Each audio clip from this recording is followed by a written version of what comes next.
श्री कृष्ण कहते हैं, आज के जमाने का कड़वा सच। पहला, परिवार से सगा आपका अपना कोई नहीं हो सकता। दूसरा, गरीब का हर कोई दोस्त नहीं हो सकता। तीसरा, आज भी लोग अच्छी सीरत वाले पर ध्यान नहीं देते, बल्कि अच्छी सूरत वाले पर ध्यान देते हैं। चौथा, आज के जमाने में इज्जत सिर्फ पैसों की होती है, इंसान की नहीं। पांचवा, किसी का सच जानकर अगर आपने उसे उसकी सच्चाई से अवगत करा दिया तो वही आपका दुश्मन हो जाएगा। श्री कृष्ण कहते हैं, अगर इंसान खुद की गलतियों को अपनी उंगलियों पर गिनने लगे तो दूसरों की जिंदगी में उंगली करने का वक्त ही नहीं मिलेगा। दो शब्द मीठे बोल बोलने से किसी का खून बढ़ जाए तो वो भी एक प्रकार से रक्तदान है। खुशियां तकदीर में होनी चाहिए, तस्वीर में तो हर कोई मुस्कुराता है। और कितने इम्तिहान लेगा वक्त तू, जिंदगी मेरी है फिर मर्जी तेरी क्यों। आपने बरगद के वृक्ष को देखा है, जितना विशाल होता है वह उतना ही दृढ़ होता है। पतझड़ में वो सूख जाते हैं परंतु दुर्बल नहीं होते, टूटकर गिरते नहीं है। और उसके विपरीत दलदल में उपजे वृक्षों को देखिए, वो दिखने में तो बड़े होते हैं। पतझड़ आए या तूफान हमेशा हरे भरे रहते हैं परंतु इतने दुर्बल होते हैं, जलधरा के हल्के से वेग से वो गिर जाते हैं। परंतु ऐसा क्यों होता है? इसका कारण है जड़ें। जिसकी जड़ें दृढ़ भूमि में है वो हर चक्रवात, हर ऋतुओं को सह लेता है। जिसकी जड़ें दलदल में है वो स्वयं की जड़ों को दुर्बल बना लेता है। कुछ ऐसा ही मनुष्य भी होता है जो अधर्म, कुकर्म और असत्य की धरा पर उपजा है, वो समय की एक मार भी नहीं सह पाता। और जो मनुष्य धर्म की धरा पर उपजा है वो हर समस्या से अविचलित हो जाता है। अब आप पर निर्भर करता है कि आप क्या बनना चाहते हैं। श्री कृष्ण कहते हैं, जीवन में हर तूफान नुकसान करने नहीं आता, कुछ तूफान रास्ता साफ करने भी आते हैं। अच्छी तरह जानने के बाद ज्यादा देने वाला हमेशा से ठगा गया है, फिर चाहे वह प्रेम हो, साथ हो या विश्वास हो। कचरे के डिब्बे में पड़ी रोटियां ये राज बयान करती है कि पेट भरते इंसान अपनी औकात दिखाने लगता है। जिंदगी का बस एक ही उसूल है, यहाँ तुझे गिरना भी खुद है और संभलना भी खुद है। अच्छाई के पीछे कोई नहीं जाता, बुराई के पीछे सभी जाते हैं। शराब बेचने वाला कहीं नहीं जाता, दूध बेचने वाले को गली गली घूमना पड़ता है। हमारे जीवन में मित्र और शत्रु बहुत महत्व रखते हैं। यदि गंभीरता से सोचा जाए तो ऐसा कोई क्षण नहीं जब हम अपने मित्रों के बारे में ना सोचते हो या फिर अपने शत्रुओं के बारे में। हमारा हर कार्य या तो हमारे मित्रों के हित के लिए होता है या फिर हमारे शत्रुओं के अहित के लिए। हम हर स्थान या तो अपने मित्रों के साथ होते हैं या फिर अपने शत्रुओं के साथ। कोई नहीं चाहता कि उनका शत्रु प्रसन्न रहे।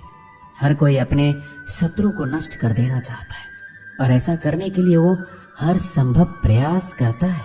उसे आर्थिक, मानसिक और शारीरिक हानि पहुंचाने का प्रयास करता है। परंतु यदि मैं आज आपको ऐसा मंत्र सिखाऊं जिससे आप अपने शत्रु को सदा के लिए नष्ट कर दें तो वो मंत्र है मित्र बनाना। अपने सभी शत्रुओं को अपना मित्र बना लीजिए और आपके सभी शत्रु स्वयं ही समाप्त हो जाएंगे। श्री कृष्ण कहते हैं, किस मोड़ पे ले आई है ये जिंदगी। अपने ही घर जाने के लिए दूसरों से इजाजत लेनी पड़ती है। मोह में हम बुराइयां नहीं देख पाते और गिरना में हम अच्छाइयां नहीं देख पाते। मनुष्य खुद ईश्वर तक नहीं पहुंचता है, बल्कि जब वो तैयार होता है तो ईश्वर खुद उसके पास आते हैं। जितना हो सके सरल और सच्चे बनने की कोशिश करें, स्मार्ट बनने की नहीं। हमें ईश्वर ने बनाया है, कोई मशीन नहीं। लोगों को उतना ही इज्जत दो जितने में अपनी इज्जत कम ना हो। ज्यादा इज्जत देने में कुछ लोग सिर पर चढ़ जाते हैं। इंसान सुनता आधा है, समझता चौथाई है, सोचता शून्य है, लेकिन प्रतिक्रिया दुगनी देता है। शब्दकोश में मिलता नहीं अर्थ है। इंसान को समझने में इंसान ही असमर्थ है। सबसे ज्यादा नफरतों का सामना सच बोलने वालों को और लोगों की भलाई करने वालों को ही करना पड़ता है। हम दिए इसलिए प्रज्वलित करते हैं ताकि अंधकार को मिटा सके। अब आप कहेंगे इसमें कौन सी बड़ी बात है, परंतु इसमें महत्वपूर्ण बात समझने के लिए ये है, दिया प्रकाश प्रज्वलित कर रहा है, अंधकार नहीं। क्योंकि अंधकार को मिटाने के लिए प्रकाश का अस्त्र तो उठाना ही पड़ता है। बुराई को बुराई से नहीं, अच्छाई से जीता जाता है। अन्याय को अन्याय से नहीं, न्याय से लड़ा जाता है। क्रोध को क्रोध से नहीं, क्षमा का साथ लेना होता है। ठीक उसी प्रकार एक लोहा लोहे को काटता है, परंतु एक ठंडा लोहा ही गर्म लोहे को काट सकता है। इसलिए यदि आपको अपने जीवन में विजय होना है तो अपने शस्त्रों को, अपने अस्त्रों को सोच समझकर उठाइए, क्योंकि यह अनुचित सोच परिणाम पर भारी प्रभाव डाल सकती है। श्री कृष्ण कहते हैं जरूरी नहीं कि जिनमें सांसें नहीं वही मुर्दा है, जिनमें इंसानियत नहीं वह भी तो मुर्दा है। कुछ लोग अपनी जिंदगी उन लोगों के लिए खराब कर लेते हैं जिन्हें उनकी कोई फिक्र ही नहीं होती है। सबक तो बहुत सिखाया है तूने ये जिंदगी, शुक्रिया तेरा कि किसी का दिल दुखाना नहीं सिखाया। कितनी जल्दी दूर हो जाते हैं वो लोग जिन्हें हम जिंदगी समझकर कभी खोना नहीं चाहते। अपने आप को ऐसा बना लो कि कोई तुम्हारे साथ हो या ना हो, तुम्हें किसी चीज का गम ना हो। मैं कल को तलाशता रहा दिन भर और शाम होते होते मेरा आज भी डूब गया। मदद सबकी वही करता है जिसका दिल सच्चा होता है, वरना लालची इंसान तो अपने माँ बाप को भी भूल जाता है। कड़वा है पर सच है, किसी को अपनी जान से ज्यादा चाहने का इनाम दर्द और आंसू के अलावा कुछ नहीं मिलता। जब आप किसी पौधे को जड़ से उखाड़ते हैं तो पौधों को उखाड़ना या काटना ना केवल एक अपराध है अपितु पाप भी है। तो ऐसा करने की क्या आवश्यकता पड़ गई, क्योंकि कई बार विनाश ही सृजन तक पहुंचाता है। यदि नया भवन बनाना हो तो पुराने भवन को गिराना पड़ता है। व्यवस्था को परिवर्तित करने के लिए क्रांति लानी पड़ती है। और उसी प्रकार यदि किसी वृक्ष या किसी पौधे की जड़ों में घुन लग जाए या उसका मूल सड़ जाए तो उसे जड़ से उखाड़ देना ही सही होता है, ताकि उस फल पर नए पौधे उपज सके। श्री कृष्ण कहते हैं बात तब बिगड़ती है जब चीजों से प्यार किया जाए और लोगों को इस्तेमाल किया जाए। जिंदगी में मंजिल तो मिल ही जाती है, लेकिन वो लोग नहीं मिलते जिन्हें दिल से चाहा हो। ना पूरी तरह से पूरा है, हर एक व्यक्ति कहीं ना कहीं से अधूरा है। आजकल जरूरत तय करती है कि किसके साथ कब तक और कितना मीठा बोलना है। इतिहास गवाह है, प्यार के बदले प्यार नहीं धोखा ही मिलता है। जो दूसरों का हक और खुशी छीन लेता है उसका हिसाब वक्त जरूर लेता है। कोई मुझसे पूछ बैठा बदलना किसको कहते हैं, सोच में पड़ गया हूँ मिसाल किसकी दूं, मौसम की या अपनों की। ये भी अच्छा है कि यह दिल सिर्फ सुनता है, अगर बोलता होता तो कयामत हो जाती। कभी आप ब्रह्म मुहूर्त में जगे हैं? जग कर देखिए, संध्या होने के पश्चात जब रात्रि का अंधकार सारे संसार को धीरे धीरे अपने अंधकार में निगलने लगता है तो यही अंधकार ब्रह्म मुहूर्त में भोर होने से ठीक कुछ समय पहले अधिक काला हो जाता है। इसी तरह हमारा जीवन भी कुछ ऐसा ही होता है। जब हमारे जीवन की समस्याएं अपने अंत पर होती है तो यही समस्याएं एक भीषण रूप लेकर हमारे समक्ष प्रस्तुत हो जाती है। और ऐसे परिस्थिति में अधिकतर लोग हार मान जाते हैं, भय खा जाते हैं। परंतु यदि आप हार ना माने, भय ना खाए, दृढ़ निरंतर आगे बढ़ते रहें तो प्रकाश के रूप में हमारा स्वागत करने के लिए सूर्य उदय सदा हमारे समक्ष प्रस्तुत रहेगा। श्री कृष्ण कहते हैं अगर कुछ लोग आपको गलत समझते हैं तो इस बात का बुरा ना माने, क्योंकि वह आपको उतना ही समझते हैं जितनी उनकी समझ उन्हें इजाजत देती है। जो रिश्ता हमें रुला दे उससे गहरा कोई रिश्ता नहीं है, और जो रिश्ता हमें रोता हुआ छोड़ दे उससे कमजोर कोई रिश्ता नहीं है। जवाब तो हर बात का दिया जा सकता है, मगर जो रिश्तों की अहमियत ना समझ पाया वो शब्दों को क्या समझेंगे। जमाना बदल रहा है ये कहकर लोग बदल रहे हैं, गौर किया तो देखा कुछ भी नहीं बदला है, बस अपने मतलब के हिसाब से लोग बदल रहे हैं। लोग कितनी आसानी से कह देते हैं रात गई बात गई। उनको कौन बताए दिल पर लगने वाली बातों को मिटाने में रात नहीं जिंदगी छोटी पड़ जाती है। जब इंसान अंदर से टूटता है तो बाहर से मिलने वाली हर खुशी उसे सिर्फ हंसा सकती है, परंतु अंदर से खुश नहीं रख सकती। बोलकर सोचने से अच्छा है सोचकर बोला जाए। आधे झगड़े तो यूं ही खत्म हो जाएंगे। तुझ पर खर्च करने के लिए बहुत कुछ नहीं था मेरे पास, थोड़ा वक्त था, थोड़ा मैं था, दोनों बर्बाद हो गए। ना जाने क्यों डरते हैं लोग मौत से, एक यही तो देती है आजादी जिंदगी की जंजीरों से। कभी ना कहो कि दिन अपने खराब है, समझ लो कि हम कांटों से घिरे हुए गुलाब हैं। तकलीफ की सुरंगों से जब गुजरती है जिंदगी तो अक्सर अपने हाथ और साथ दोनों छोड़ देते हैं।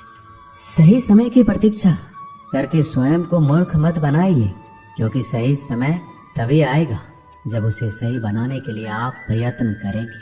अगर आप बहुत सारी परेशानियों से गुजर रहे हैं तो एक बात याद रखिए, सितारे कभी अंधेरे के बिना नहीं चमकती। कद्र होती है इंसान की जरूरत पड़ने पर, क्योंकि बिना जरूरत के तो लोग मोमबत्ती भी नहीं जलाते। उम्मीद एक उपहार है, बोझ नहीं। जब लोग आपसे कुछ उम्मीद करते हैं तो इसका मतलब है आपने उन्हें आप पर विश्वास करने के कारण दिए हैं। इंसान नहीं बोलता है, उसके दिन बोलते हैं, और जब दिन नहीं बोलता है तो इंसान लाख बोले लेकिन उसकी कोई नहीं सुनता। जीवन जीने के लिए मौन आवश्यक है, परंतु जब बात मर्यादा की हो तो शस्त्र उठाना अनिवार्य हो जाता है।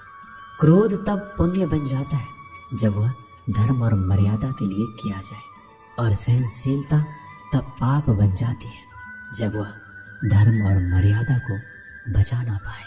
कभी भी स्वयं पर घमंड मत करना, क्योंकि पत्थर भी भारी होकर पानी में अपना वजूद खो देता है। एक बार की बात है, एक गांव के दो व्यक्तियों ने शहर जाकर पैसा कमाने का निर्णय लिया। शहर जाकर कुछ महीने इधर उधर छोटा मोटा काम कर दोनों ने कुछ पैसे जमा किए। फिर उन पैसों से अपना अपना व्यवसाय प्रारंभ किया। दोनों का व्यवसाय चल पड़ा। 2 साल में ही दोनों ने अच्छी खासी तरक्की कर ली। व्यवसाय को फलता फूलता देख पहले व्यक्ति ने सोचा कि अब तो मेरा काम चल पड़ा है, अब तो मैं तरक्की की सीढ़ियां चलता जाऊंगा। लेकिन उसकी सोच के विपरीत व्यापारिक उतार चढ़ाव के कारण उसे उस साल अत्यधिक घाटा हुआ। अब तक आसमान में उड़ रहा वह व्यक्ति यथार्थ के धरातल पर आ गिरा। वह उन कारणों को तलाशने लगा जिनकी वजह से उसका व्यापार बाजार की मार सह नहीं पाया। सबसे पहले उसने उस दूसरे व्यक्ति के व्यवसाय की स्थिति का पता लगाया जिसने उसके साथ ही व्यापार आरंभ किया था।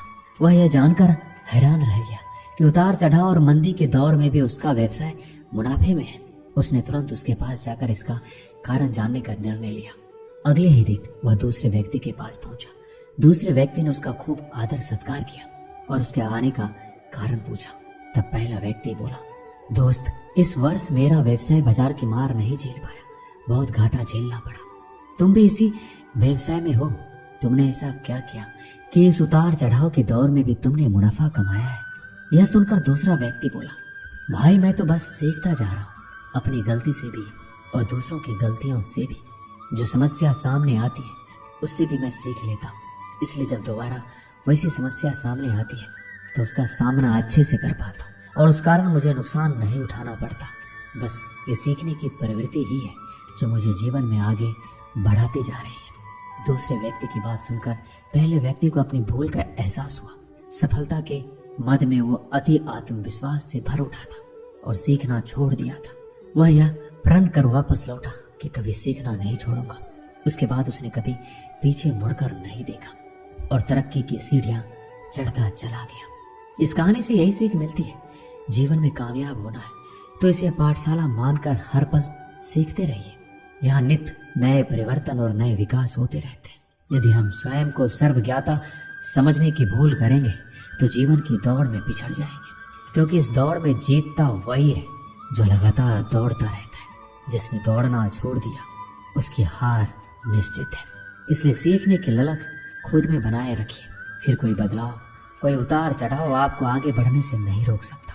दोस्तों, इस वीडियो में बस इतना ही। मिलते हैं अगले वीडियो में। अपना ख्याल रखिएगा। जय श्री कृष्णा।